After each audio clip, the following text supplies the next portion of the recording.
प्यारे मित्रों, नमस्कार। वॉइस ऑफ पोइट्री नामक चैनल में और आज के कविता पाठ में आपका स्वागत है। आज की कविता का जो शीर्षक है वो स्मॉल इज़ ब्यूटीफुल। मेरा जी करता है कि एक चाहे वो पैतृक निवास हो, एक घर हो जिस घर में 4 कमरे हों। एक कमरे को बैठक बना ले, बैठक एक कमरे को ऐसा बना ले कि कोई आए जाए तो उसको वहाँ विश्राम करने के लिए जगह मिल जाए, और 2 कमरे अपने घर के लिए हों और एक रसोई हो। उसमें एक बेरी का पेड़ लगा हुआ हो, एक कीकर का पेड़ लगा हुआ हो, एक आम का वृक्ष लगा हुआ, एक बेरी, एक आम जी, एक कीकर, और हो सके एक पीपल, और एक नीम, और एक बड़ का पेड़। इतना हो, ये इतनी चीज़ें वहाँ लगा ले। और एक क्यारी बना ले, वहाँ क्यारी में क्या कहते हैं, चंपा चमेली लगा ले, और मौसमी फ्लावर्स लगा ले, सर्दियों में गेंदे लगा ले, और मरुआ लगा ले, समझे। और घर की जो छोटी मोटी पालक हो गया, फलाना हो गया, वो जो रसोई का पानी हो, उसमें चीज़ें हो। देखिए कितनी बढ़िया चीज़ बनी। एक बकरी हो और एक गऊ हो, और घर का दूध हो, घर का दही हो। देखो क्या मज़ा है। ये स्मॉल इज़ ब्यूटीफुल। इसी में देखो, मैं ये कह रहा हूँ कि ज़िंदगी में लोग ऐसे ही करते रहते हैं और बना लेते हैं बड़ी बड़ी कोठियाँ, और करोड़ों रुपए, अरबों रुपए लूट मार करके इकट्ठा कर लेते हैं। और फिर डॉक्टर कहता है एक रोटी से ज़्यादा ना खाना। जो 2 रोटी खा ली और घी के साथ में खा ली तो मर जाएगा। क्यों? कि तू सिर्फ एक रोटी, वो भी रूखी खाना, और वो भी दाल, मूंगी की दाल के साथ में, जिसमें आधी दाल और आधा पानी हो, बल्कि आधे से ज़्यादा पानी हो। एक तो वो ज़िंदगी है, और दूसरी ज़िंदगी है कि सुबह अपने बढ़िया रोटी खाए, और मखनी हो ताज़ी, और ताज़ी छाछ हो, समझे, और बढ़िया सब्ज़ी बनाई हुई हो, और मोटी रोटी हो, चूल्हे की सिकी हुई।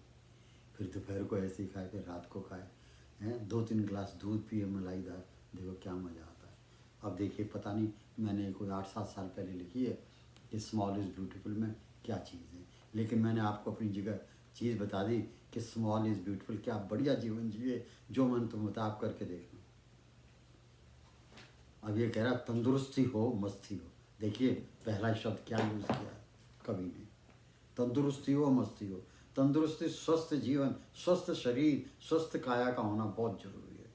तो कहता है तंदुरुस्ती हो, मस्ती हो, और हो संपूर्ण आत्मीयता ही आत्मीयता, और हो संपूर्ण आत्मीयता ही आत्मीयता, कलह कले से वास्ता ना हो, और हो हरदम चोली दामन में भारतीय ही भारतीयता। दूसरा, एक हो अति साधारण निवास स्थान। दूसरा देखो, पहली इसने बता दी कि आत्मीयता हो और भारतीयता हो मन में, और मस्ती हो और स्वस्थ शरीर हो। दूसरा, एक हो अति साधारण निवास स्थान। एक हो अति साधारण निवास स्थान, आंगन में शोभायमान एक बेरी का वृक्ष विशाल महान, और बेरी तले बंधी हो एक बकरी, और एक गाय हो वहीं शोभायमान। खाट पर बैठे बैठे हो रहा हो जी भर के जलपान। खाट पर बैठे बैठे हो रहा हो जी भर के जलपान। तीसरा, पीढ़ी पर बैठी घरवाली कात रही हो चरके पर सूत। पीढ़े पर बैठी घरवाली कात रही हो चरके पर सूत। माँ मुंडे पर हिलती डुलती दे रही हो हमको सभी को उपदेश। पिता नजदीक शीशम पेड़ तले गुड़गुड़ा रहा हो हुक्का। परवैया पवन का हर झोंका हो सुखदायक, मुकम्मल हो यूं नैसर्गिक परिवेश। क्या चीज़। चौथा, बगल में बहती श्री जमुना जी हो जल प्रवाह, हो जल प्रवाह वेग से भरपूर। मेरे जन्मस्थली में जमुना जी बहुत नज़दीक हैं। मेरी जमुना मेरे जीवन में 2-3-4 चीज़ें बहुत ज़्यादा हैं। एक मेरे ग्रैंडफादर लाला फकीर चंद, दूसरे मेरे क्या कहते हैं ये जमुना जी, और एक मेरी दुकान का टॉप का फ्लोर जहाँ मैं सारा दिन पढ़ता रहता था। और उन दोनों में जो पढ़ लिया उसी वजह से जीवन में जाके यूनिवर्सिटी में प्रोफेसर बन गया। और एक मुझको बहुत ज़्यादा प्यारे, मेरे से 2 साल बड़े मेरे भाई डॉक्टर परमानंद गुप्ता, और 2 मेरे से छोटे भाई, एक सुनील और एक सुरेश, और तीनों अचानक 2-2 मिनट में अपनी जान इस दुनिया से त्याग गए। बस मेरा जीवन यही मेरा जीवन है। तो बगल में बहती जमुना जी, जो बगल में बहती श्री जमुना जी हो जल प्रवाह से भरपूर। कहता जमुना जी ऐसी हो, ये ना हो कि उसमें पानी नहीं हो, या काला पानी हो जैसे आजकल है। कहते हैं हो जल प्रवाह वेग, जल प्रवाह वेग से भरपूर। देखो क्या बात कह गया, एनवायरनमेंट की बात कह गया कवि इधर।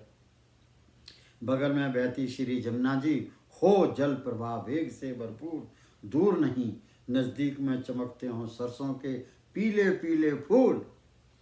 बच्चे खेल रहे हों कंचे, बच्चे खेल रहे हों कंचे, निशाने लगाते हों पुरजोर वह अचूक। जीवन हो सिंपल साधारण, जीवन हो सिंपल साधारण, धन दौलत अर्जित करने की ज़्यादा न हो भूख, ज़्यादा न हो भूख। पांचवा, मैं और मेरे परिजन एक सुर में गुनगुनाएंगे। जब ऐसा सब कुछ हो तो फिर क्या होगा? अब कवि कह रहा कि तो मैं और मेरे परिजन एक सुर में गुनगुनाएंगे।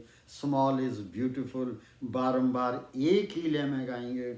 अगर ऊपर अब ज़्यादा संभव हो जाए तो क्या होगा? मैं और मेरे परिजन एक सुर में गाएंगे। Small is beautiful, small is beautiful बारंबार एक ही लय में गाएंगे। मन की वीणा, मन की वीणा हृदय की ढोलक। देखिए कवि क्या कह गया, ध्यान से सुनने वाली बात है।